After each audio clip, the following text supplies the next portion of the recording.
धोनी को लेकर जो आपके मन में कड़वाहट है? कहीं मिल जाए तो चटाका मारूं मुंह पे कान सुनकर। हम सिर्फ धोनी की कप्तानी की वजह से नहीं जीते। तो मैंने क्या गलत कहा? धोनी के कुछ फैसले लीजेंड्स को बनाने के लिए याद किए जाते हैं, लेकिन उन्हीं फैसलों ने कई बड़े नामों के करियर पर भी असर डाला।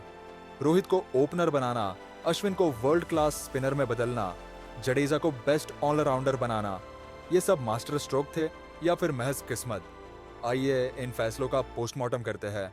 वीडियो पूरा देखो और क्रिक प्लेबैक को सब्सक्राइब करो, वरना अधूरी कहानी रह जाएगी। विराट कोहली। जब बात विराट कोहली की आती है तो अगर MS धोनी ना होते तो शायद हम आज जिस किंग कोहली को जानते हैं वो कभी पूरी तरह उभर ही नहीं पाते। कोहली ने एक यंग खिलाड़ी के तौर पर उन्होंने अगस्त 2008 में श्रीलंका के खिलाफ डेब्यू किया, लेकिन शुरुआत साधारण रही।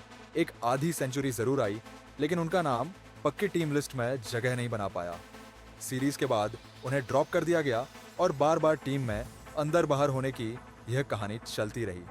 2010 का एशिया कप आया और विराट के बल्ले से रन गायब थे, औसत सिर्फ 16.75।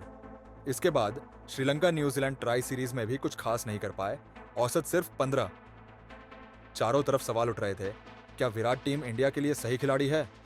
कई लोग कह रहे थे कि उन्हें बाहर कर देना चाहिए, लेकिन धोनी ने उन्हें सिर्फ टीम में बनाए नहीं रखा, बल्कि मौके भी दिए ताकि विराट अपना बेस्ट निकाल सके। खुद कोहली ने एक इंटरव्यू में कहा था, धोनी ने मुझे पर्याप्त समय और स्थान दिया ताकि मैं एक क्रिकेटर के रूप में बढ़ सकूं, मुझे टीम से बाहर होने से बचाया। फिर आया 2011 का वर्ल्ड कप। हर खिलाड़ी का सपना होता है कि वो वर्ल्ड कप खेले, लेकिन विराट के लिए यह सपना हकीकत बनाने वाले थे धोनी। उन्होंने विराट को टीम में रखा और भरोसा दिखाया, और विराट ने बांग्लादेश के खिलाफ पहले ही मैच में शतक ठोककर इस भरोसे का सही जवाब दिया।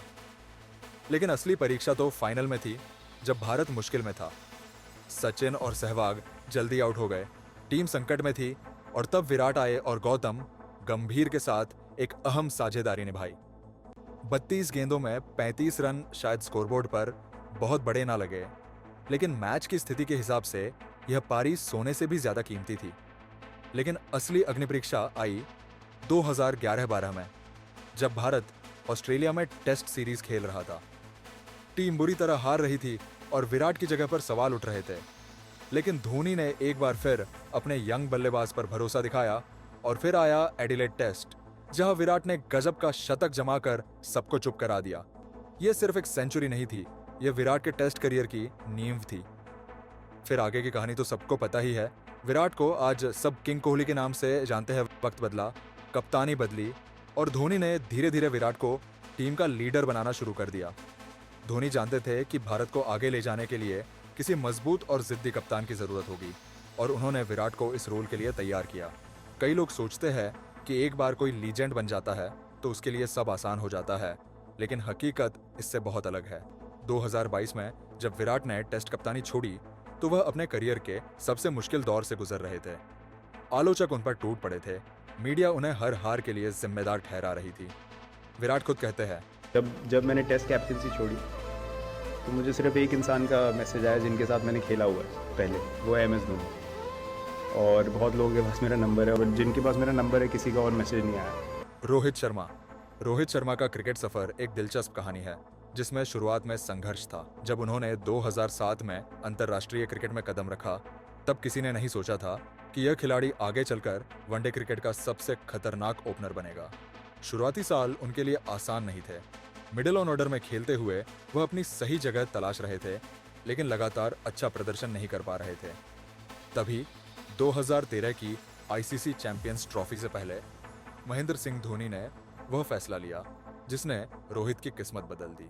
उस समय वीरेंद्र सहवाग भारतीय क्रिकेट के सबसे खतरनाक ओपनर्स में से एक थे, लेकिन जब महेंद्र सिंह धोनी ने रोहित शर्मा को ओपनिंग की जिम्मेदारी सौंपी तो इस फैसले ने कई सवाल खड़े कर दिए। कुछ लोगों का मानना था कि धोनी ने जानबूझकर सहवाग को सिस्टम से बाहर कर दिया, जबकि हकीकत यह थी कि रोहित के लिए सही स्थान खोजने की कोशिश की जा रही थी। ये एक ऐसा कदम था जिसने रोहित की पूरी क्रिकेटिंग जर्नी को नई दिशा दे दी। खुद रोहित ने इस फैसले पर कहा था, आंकड़े भी यही कहानी बयां करते हैं। ओपनिंग से पहले उनकी वनडे औसत करीब 30 थी, लेकिन ओपनिंग के बाद वह सीधे ऊंचाइयों पर पहुंच गए, रन मशीन बन गए, 3 डबल सेंचुरी लगाने वाले दुनिया के पहले बल्लेबाज बने और ऐसे रिकॉर्ड बनाए जिन्हें तोड़ना लगभग नामुमकिन सा लगता है। उनके जोड़ीदार शिखर धवन ने भी धोनी की इस रणनीति की अहमियत को माना और कहा, धोनी भाई ने मुझे भी बहुत सपोर्ट किया और रोहित को भी। उनकी गाइडेंस हमारे करियर के लिए बेहद जरूरी रही। सोचिए, अगर धोनी ने वो कदम ना उठाया होता तो क्या क्रिकेट को वो रोहित शर्मा मिलता जिसने बड़े टूर्नामेंट्स में गेंदबाजों के छक्के छुड़ाए।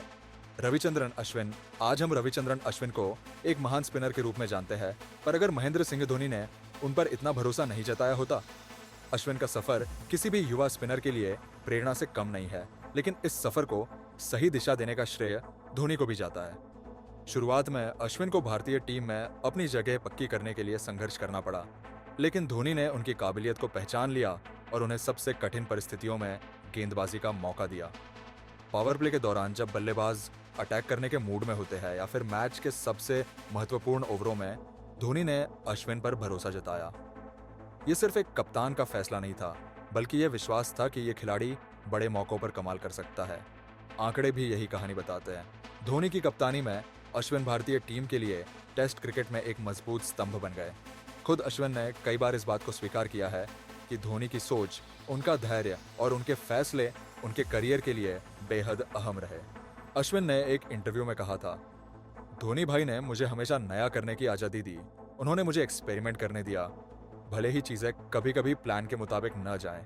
उनकी सपोर्ट मेरे लिए अनमोल थी। यही नहीं, किस्मत ने एक बार फिर दोनों को मिलाया जब 2025 के आईपीएल से पहले अश्विन एक बार फिर चेन्नई सुपर किंग्स में लौट आए। नीलामी के दौरान सीएसके ने जिस तरह से उनके लिए बोली लगाई, उसने अश्विन को भावुक कर दिया। सोचिए, अगर धोनी का ये भरोसा ना होता तो क्या हमें वही अश्विन देखने को मिलते जो आज भारतीय क्रिकेट का स्पिन जादूगर बन चुके हैं। रविंद्र जडेजा भारतीय टीम में एक प्रतिभाशाली ऑलराउंडर के रूप में शामिल हुए, लेकिन शुरुआती वर्षों में अपनी बल्लेबाजी और गेंदबाजी में निरंतरता बनाए रखने में मुश्किलों का सामना करना पड़ा। उनकी फील्डिंग हमेशा टॉप क्लास रही, लेकिन एक प्रभावशाली ऑलराउंडर बनने के लिए उन्हें और सुधार की जरूरत थी। यहीं पर महेंद्र सिंह धोनी की दूरदर्शिता सामने आई। धोनी ने जडेजा की ऑलराउंड क्षमताओं को पहचाना, लेकिन कई लोग सोचते हैं, क्या जडेजा को धोनी ने चेन्नई सुपर किंग्स कनेक्शन की वजह से चुना? तो जवाब है बिल्कुल नहीं। धोनी हमेशा तेज गेंदबाजों की तुलना में स्पिनर्स को तरजीह देते थे।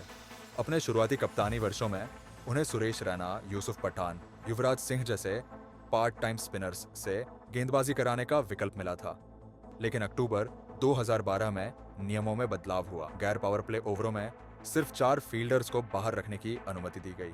इस बदलाव ने टीमों को मजबूर कर दिया कि वे या तो 5 स्पेशलिस्ट बॉलर्स खिलाए या फिर 4 गेंदबाजों के साथ एक असली ऑलराउंडर।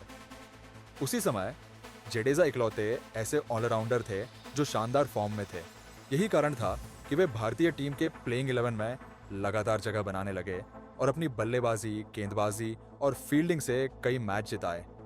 उनकी बिजली जैसी फील्डिंग, बुलेट थ्रो और तेजी से ओवर खत्म करने की काबिलियत ने उन्हें टीम इंडिया के लिए अपरिहार्य बना दिया। धोनी की कप्तानी में जडेजा ने बड़े आईसीसी टूर्नामेंट्स में अहम भूमिका निभाई। 2013 की आईसीसी चैंपियंस ट्रॉफी में वे सबसे ज्यादा विकेट लेने वाले गेंदबाज बने। धीरे धीरे वे निचले क्रम में भरोसेमंद बल्लेबाज भी बन गए, जो मैच को फिनिश कर सकते थे और मुश्किल समय में महत्वपूर्ण रन जोड़ सकते थे। आज रविंद्र जडेजा भारतीय टीम के सबसे प्रभावशाली ऑलराउंडरों में गिने जाते हैं। वे न केवल भारतीय क्रिकेट के लिए एक अहम खिलाड़ी है, बल्कि दुनिया के बेहतरीन ऑलराउंडर्स में भी उनकी गिनती होती है। सुरेश रैना महेंद्र सिंह धोनी की कप्तानी का एक खास पहलू था। वे उन खिलाड़ियों को लगातार समर्थन देते थे जिनमें उन्हें भविष्य की संभावनाएं दिखती थी। सुरेश रैना ऐसे ही एक खिलाड़ी थे जिन्हें धोनी ने अपने करियर में कई मौकों पर बैक किया। धोनी का रैना को सपोर्ट करना हमेशा चर्चा का विषय रहा। कई बार ऐसा भी माना गया कि धोनी ने रैना को कुछ अन्य टैलेंटेड खिलाड़ियों, खासकर युवराज सिंह की तुलना में ज्यादा प्राथमिकता दी। 2020 के एक इंटरव्यू में युवराज सिंह ने इस विषय पर बात की थी। उन्होंने कहा था कि हर कप्तान का एक पसंदीदा खिलाड़ी होता है और धोनी के लिए वह खिलाड़ी सुरेश रैना थे। हालांकि जब रैना को खेलने का मौका मिला तो उन्होंने इसे सही साबित किया।